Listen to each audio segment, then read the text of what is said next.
realize how big of an industry this actually is. Way less than 200 animals out of the 30 to 40,000 in our industry. That is literally going to change fish keeping forever here in Florida. Are you eating grass? I don't think I've ever seen any of you eat grass. What is going on, fellas? Welcome back to another video. I've got an interesting one for you today. Lulu, you already know you get first dibs. First dibs to Lulu. All right, the rest goes to everyone else. Lady May, do you want an afternoon snack or something? You're over here hanging out? Oh, I'll take that as a yes, little grunt. Here you go. After you, and then Mango, come over here, Mango. Mango, right here. Come here. And then they're gonna end up swapping. So Lady May will end up getting this one and Mango will go back. Yep, and there they go. They do it every time. To be honest, not sure why they do it. It's just like one of those things, it's just like a habit. Before we get on to the news, probably why you clicked on this video, we gotta feed everyone outside. King, what's up, bud? I know everyone loves the goats, so the more I show you guys, the more happy commenters we got down there. What's everyone else up to, huh? Just walking around? It's a beautiful, beautiful sunny day out here in Florida today. I'm walking over to the barn now to feed my pet dinosaurs. If you guys didn't know, we have dinosaurs. Literally, look at that face. That is a real life dinosaur, right? Show me your feet. Yep, pterodactyl. All right, guys, here you are. There you go. Have you ever put your face next to emus while they eat? They're very messy eaters, to say the least. They just grab the food and toss it back. There's no chewing involved. I'm gonna get out of here now. Good to see you guys. I like to feed everyone, show everyone eating, because I know you Cuffaros love it. We're obviously inside the fish building now. Update on our Bisher. We got the Bisher doing good. Our spotted gar, arowana, or should I say arrowween. Baller shark in the back, and then of course our Fly River right here, who's doing amazing. You see how beautiful he looks? This right here, Fly River Candy. Loves it. Here, we are in the big old 4,000 something gallon pond. I actually truthfully don't know how many gallons this pond is. I believe it's 4,000 something. But it's large, it's very, very large. I can't even reach, I cannot reach. Monday, this is getting wood at the bottom so that we can start fiberglassing it because I want to get this saltwater pond going. If you want to see the saltwater pond just as much as I do, make sure to smash that like button for me. Right now, go down below, smash the like button. Back out the window we go. You know, one day there'll be glass there and we can't do that anymore. So we might as well enjoy the little tunnel while we got it. Where are all my pets at? Everyone come here. Come to Papa. Beast, of course you're the first one here, right buddy? Thump is like quite literally on the surface. There he goes. He's camera shy, still camera shy. This series was so amazing, like the start from building this pond all the way to the way it looks now today, which is just absolutely insane, was an amazing experience. And I say it like it's over. We definitely are gonna get some more fish for this eventually. But for the most part, we have everything we've ever wanted for this pond right here. Other than an arapaima, of course, but good luck with that one nowadays. And that kind of leads me to the whole reason you probably clicked this video. Let me explain what I mean by that. There is a serious threat to owning fish just like these right here in Florida right now. This law would essentially prohibit me to own literally almost 80%, I'd say, of the fish inside this pond right here. That gar would probably be gone. Beast would probably be gone.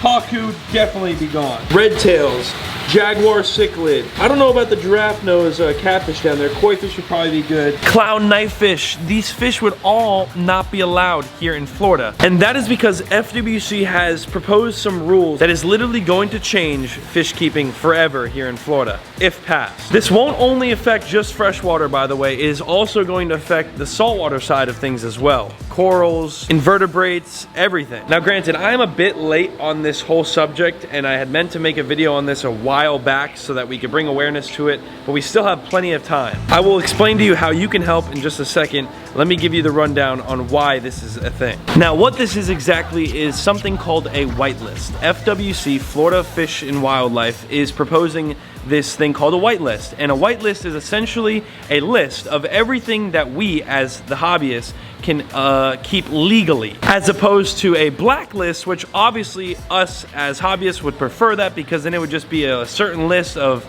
X amount of species that we couldn't keep. This is a bit different though. This is literally a list of what you're allowed to keep. Now the issue with the whitelist itself comparison to the blacklist is the whitelist, we have no idea what could be on this list. They can literally tell you can't keep your betta fish, and if you keep that betta fish you get consequences, which doesn't make any sense. One of the options that they're considering, and they're considering two options at this point, says that any animal that can live in Florida and that has not been reviewed by FWC is illegal. If an animal hasn't been assessed by FWC staff and they've assessed, I believe, less than 200 animals, way less than 200 animals out of the 30 to 40,000 in our industry. Yeah, and they didn't realize how many animals were actually in this industry. So when they've only assessed 200, that would be the only 200 actually legal, correct? Well, assuming that they assessed Yes. them and then decided that there was no threat. Yeah.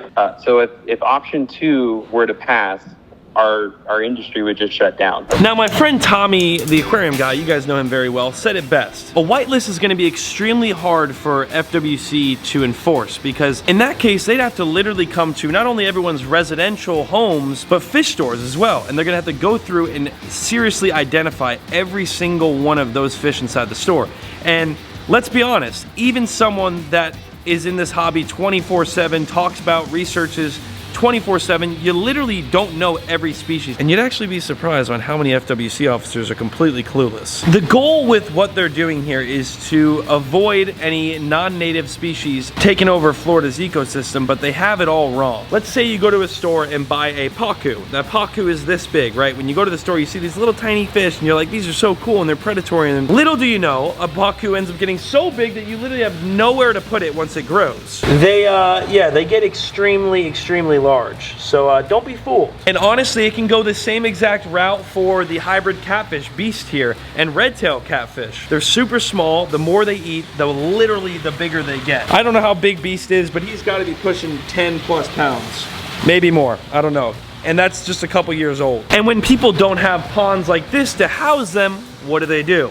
They take that fish and they go to a local lake and they release it. And with the heat here in Florida, it's so similar to where they're actually native to, we don't get a lot of really freezes or cold fronts that they just end up thriving in our ecosystems, feeding off native species. And then that's like what they're trying to avoid. But this is definitely not the way to do it. What I don't think they've fully processed is, let's say for myself, not that I would do this, but if I had a pacu, red tails and all this, and this law was indeed passed and it was a thing, I'm not gonna sit here and kill my own animals, right? No one is. So what people like myself may do, not saying I would, but as any human would, they're gonna go release it, right? They're gonna go release this pacu or red tail before FWC gets to them.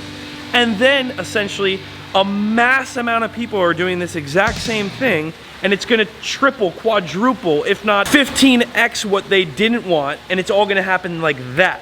No one's trying to get in trouble, so everyone's just gonna release their stuff into the wild so that it at least has a chance instead of killing it themselves. Make sense? Hopefully that makes sense. Something like this that we're witnessing has the potential to be super bad to Florida's environment and all of Florida's native species. And this goes, just like I had mentioned, for corals as well. All these beautiful corals, not saying every single one of them, but a good portion of them could be on that whitelist where I'm not allowed to keep them anymore. It's a horrible thing in itself, and then let alone the fact that all of us are also losing our pets. I mean, think of the businesses that this will affect. You know, all of our friends over at Top Shelf, Andy, all these people that are located here in Florida will be affected by this. And not only that, if you live in Florida and you want to buy something from a different state, you're not going to be able to get it into Florida because it'll be illegal. So it'll affect businesses outside of the state as well, which then trickles down to people's jobs, people's lives, what they do for a living. US ARC has been on top of this whole entire thing. If you want to read more about it, I'll also leave websites in the description that you could read more about it. It would change a lot for me, a lot for this channel. There'll be no more South Florida fairgrounds with all the reptiles and fish, Aquashella here in Florida, Orlando. There'd be no more of that. Now there was just a meeting down in Miami. Unfortunately, it was at like 8 in the morning and I didn't get to participate in it. And what they had said when they walked into that meeting was actually some good news. Some good news for once, thankfully. They're gonna push off and hold off on this entire thing and actually do a little bit more research and look into what could happen, because a lot of people showed up. They didn't realize how big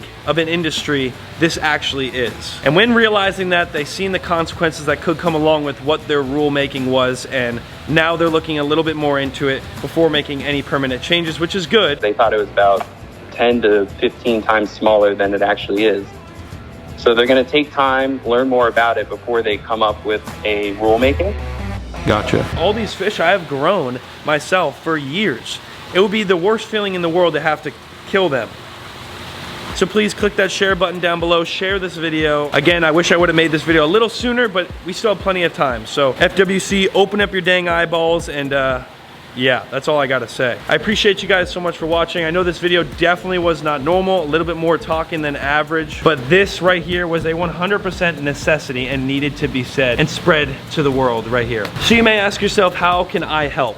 There's gonna be a link in the description down below to US ARC, and what you do is just sign up there. You'll get a couple emails and stuff like that, but for the most part, the more people that sign up there, it is going to help push this the way we actually want it to go. And when they go and talk to legislators or to the FWC chair people, they can say, this is how many people in Florida support us. This is how many of your constituents want us to work on their behalf. Gotcha. So the more people that sign up, the more potential we have to make this obviously go through. Yep. Our way, of course. Yep. The link is down below again. Make sure to subscribe while you're down there. Look at that merch right there, baby. A bunch of illegal species on it. No, let's hope not, for real. There's no way that they could do this. There's no way. If they do, it's gonna backfire big time. Love you guys, and I'll see you right back here in the next one. Peace!